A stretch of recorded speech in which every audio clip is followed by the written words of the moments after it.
Hola, soy Deidara, saludos a todos. Hoy vengo como un relato de un mexicano que vivió una experiencia horrible un día antes del terremoto de México en 1985. Bueno, comencemos.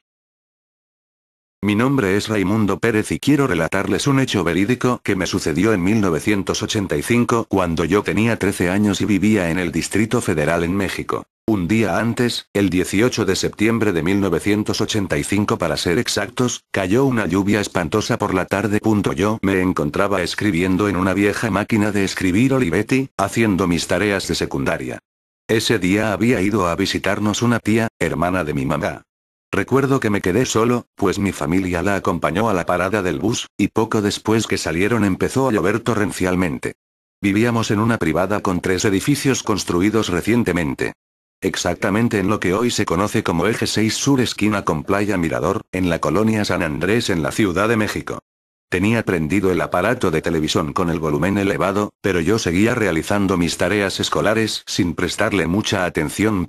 La lluvia pegaba violentamente en los ventanales del departamento, a pesar de que vivíamos en el primer piso del edificio de en medio y estábamos flanqueados por el primero. De repente se fue la luz, pero enseguida regresó, solo que con menor intensidad. En ese momento escuché que alguien me llamaba por mi nombre. La voz se oía como la de una mujer, pero en una especie de grito desconsolador y lastimero terrible: Raimundo, Raimundo. Alcancé a responder, mande, distraídamente, pero al mirar hacia donde estaba el pequeño pasillo que conducía al baño y las 3 recámaras, vi flotando, como a 1 metro del suelo, a una mujer con un vestido largo color blanco, en una posición como echada para adelante y con las manos con unas uñas muy largas y extendidas hacia mí. Su cara se veía de un blanco sepulcral pero descarnada y con unos ojos completamente negros y como escurriendo sangre. Grité y me paré cual resorte echándome a correr fuera del departamento como un loco. Por ese entonces habían puesto una reja de fierro a la entrada del edificio, para protegernos de los robos, así que al llegar ahí no me pude salir, pues obviamente estaba cerrada con candado, por lo que tuve que regresar a mi casa, pues recordé que las llaves estaban puestas por dentro en el cerrojo. Con mucho miedo, sudando, temblando y casi llorando me di valor y traté de estirar la mano por fuera para alcanzarlas, pero cuál sería mi sorpresa que la puerta se empezó a azotar solita. Primero lentamente y después violentamente. Cuando eso sucedió puse pies en polvorosa de nuevo y corrí hacia los pisos de arriba, para pedirle a algún vecino las llaves de la entrada. Para ser exacto, subí al 3er piso, toqué y salió una vecina, sin pedirme muchas explicaciones me dio las llaves y volví a bajar con un miedo tremendo hacia la puerta de entrada. Al pasar por mi puerta vi que automáticamente esta se empezó a azotar de nuevo y con violencia. Como pude metí las llaves y abrí la reja.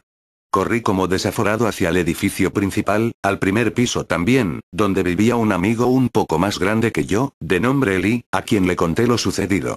Fuimos y bajamos el switch de mi casa para evitar que se siguiera gastando la energía eléctrica, pues todo se había quedado encendido y después me acompañó a mi departamento.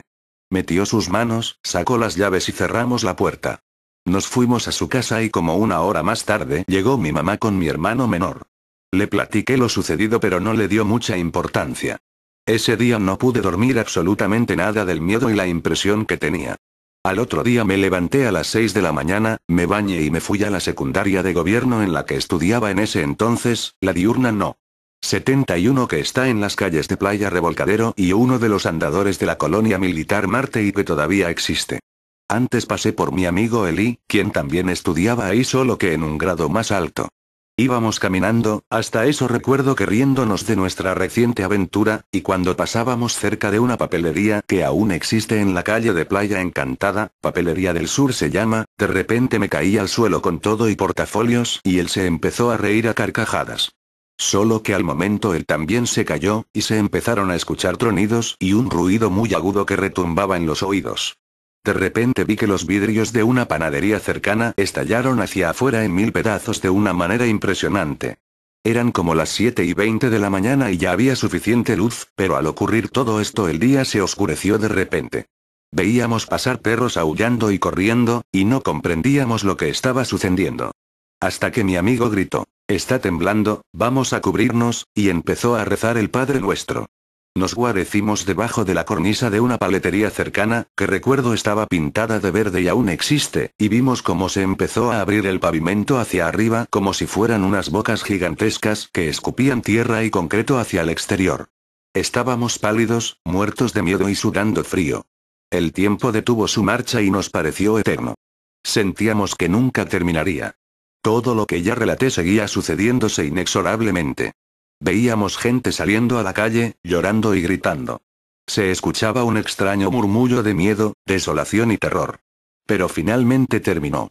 Todavía no estábamos seguros de que hubiera acabado, y para no dar pasos en falso nos quedamos unos minutos todavía rezando, hasta que estuvimos seguros que todo había terminado.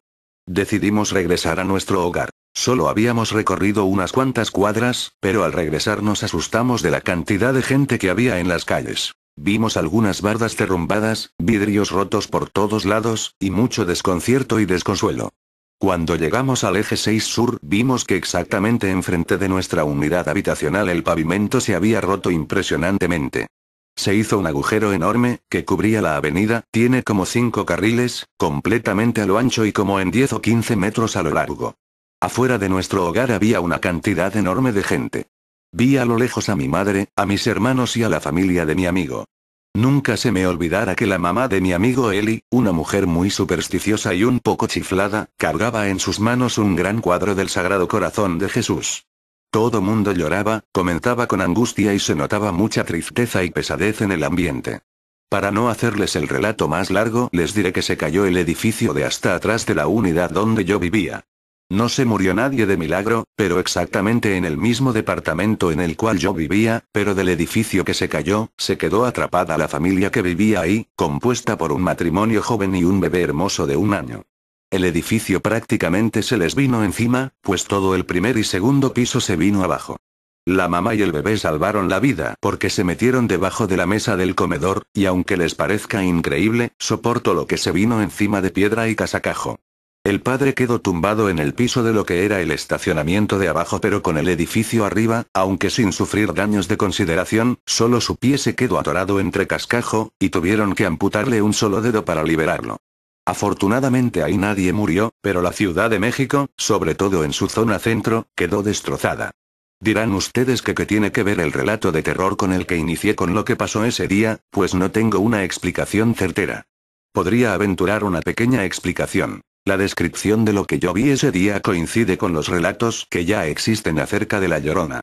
Se dice que es una mujer con un vestido largo de color blanco, con la cara descarnada, los ojos como cuencas y llorando sangre, y lo más característico es que sus manos tienen unas uñas muy largas y las tiene estiradas como si buscara arañar.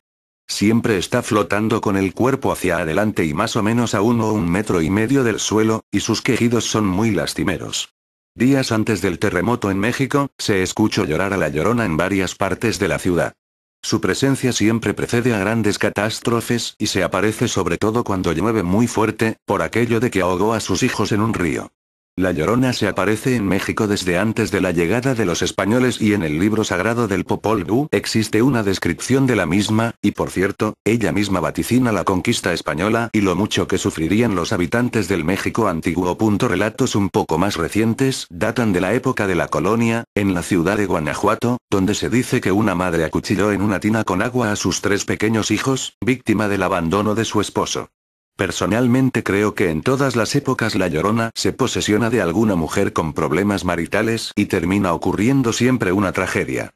Para muestra un botón. La historia de la familia Mijangos de Querétaro, donde el 24 de abril de 1989 ocurre el asesinato de 3 pequeños niños realizado por madre de esa familia, quienes vivían en la colonia Jardines de la Hacienda en Querétaro. Pueden consultar el periódico de esa época en www.uac.mx/fcps/tribuna/320/soc06.htm y allí podrán leer los hechos sangrientos tal como ocurrieron. Por cierto, la señora Mijangos aún vive. Algunos dicen que salió ya del manicomio y que actualmente vive en la ciudad de Guanajuato. ¿Qué coincidencia, no? Espero sigan votando mi relato. Bien, eso fue todo. Un saludos a los mexicanos, comenten, puntúen, suscríbanse y que la pasen bien.